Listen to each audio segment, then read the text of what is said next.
Everyone, আজকে আমি দেখাবো কীভাবে জাম গাছ গুটি কল্লব কাটানো যায়।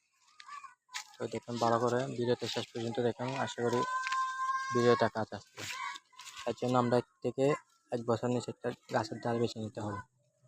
তারপর এখান থেকে চোখ বেছে নিতে হবে। এইগুলো দেখেন চোখ, এগুলো চোখ।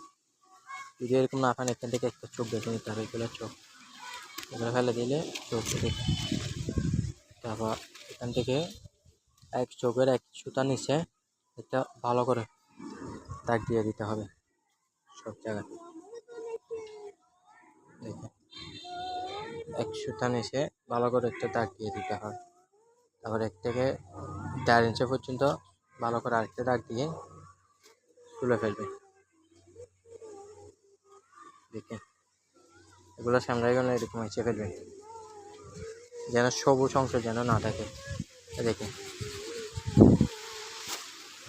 দেখেন ভালো করে দেখেন, যেন সবুজ অংশ না থাকে। তারপর এখানে তুলে ফেলতে হবে সব জায়গায়, নিচে সারের দিকে। এই দেখেন, তো এগুলো গাছ গুটি কল্লব করতে হয় বর্ষাকালে, বৃষ্টির মধ্যে। তো বর্ষাকালে করলে ভালো হয়। দেখেন চোখের চোখ বেছে নিতে হবে। চোখের এক সুতা নিচে করে একটা পুষ দিয়ে, তারপর 1 থেকে 1.5 ইঞ্চি পর্যন্ত সবগুলা করুন, যেন সবুজ অংশ না থাকে। দেখেন, তারপর আমরা এখন মাটি দিয়ে নেব। এভরিওয়ান দেখেন ভালো করে, এখানে যেন কিছু না থাকে, সাদা অংশ যেন দেখা যায়, চারিপাশে যেন সাদা অংশ দেখা যায়। তারপর এখন আমরা কি করব, আমরা মাটি নেব। দেখেন মাটি দিয়ে ফুট দিয়ে এখানে এরকম নরম করে মাটি লাগবে।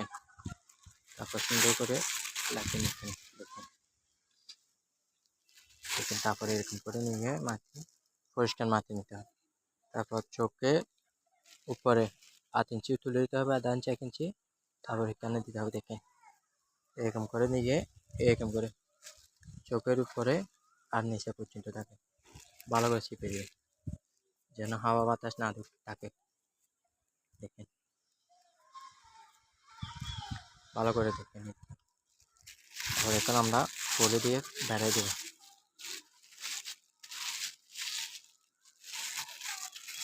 আমরা ফলি দিয়ে বেড়ে দেব,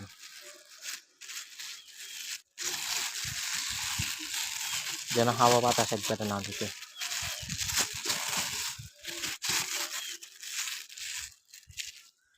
বেড়ে দেওয়ার পর এখন মাটির একটু উপরে করে দিয়ে, মানে চোখের উপরে থাকতে হবে বাঁধানো, মাটির একটু উপরে দিয়ে ভালো করে একটা গাছ দিয়ে দিতে হবে দোনো পাশে।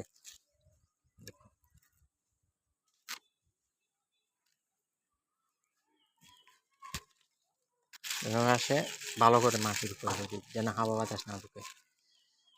তো এরকম করে লিখে দিবেন। 20 থেকে 25 দিন পরে সাদা শিকড় বের হবে, তখন কাটবেন না।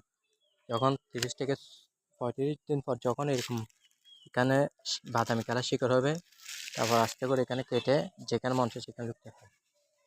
তাহলে আজকের ভিডিওটা হচ্ছে জাম গাছ কীভাবে গুটি কল্লব করা যায়। তো এই ভিডিওটা একটু হলে কাজে আসলে পাশে থাকবেন, সাবস্ক্রাইব করে দেবেন, শেয়ার করে দেবেন। ইনশাআল্লাহ ভালো থাকবেন। আল্লাহ হাফেজ।